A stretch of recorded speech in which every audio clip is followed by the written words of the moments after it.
இந்த ரெசிபியை செஞ்சு பாருங்கள், அப்புறம் அடிக்கடி செய்வீங்க.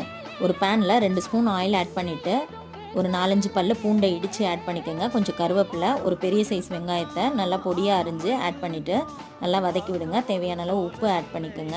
நல்லா வதங்கினதுக்கப்புறம் 1 ஸ்பூன் தனியாத்தூள், 1/2 ஸ்பூன் சிக்கன் மசாலா, 1 ஸ்பூன் மிளகாய்த்தூள், கொஞ்சமாக மஞ்சள் பொடி ஆட் பண்ணிவிட்டு நல்லா மிக்ஸ் பண்ணி விடுங்க.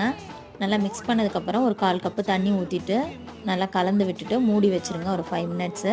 அதுக்குள்ளே ஒரு பவுலில் 3 முட்டையை உடச்சி ஊற்றிக்கோங்க. கொஞ்சமாக மஞ்சத்தூள், 1/4 ஸ்பூன் மிளகுத்தூள், 1/4 ஸ்பூன் சீரகத்தூள், தேவையான அளவு உப்பு, ஒரு பாதி வெங்காயம், பச்சை மிளகாவை பொடியாக அரிஞ்சு ஆட் பண்ணிவிட்டு நல்லா பீட் பண்ணிக்கோங்க முட்டையை. இப்போ நம்ம செஞ்சு வச்சுருக்க கிரேவியில் இந்த முட்டையை ஊற்றிட்டு மேலே கொத்தமல்லி தூவிட்டு மூடி வச்சிட்டிங்கன்னா ஒரு 3 மினிட்ஸ் கழித்து திருப்பி விட்டு ஆஃப் பண்ணிங்கன்னா சூப்பரான கார முட்டை ரெடி.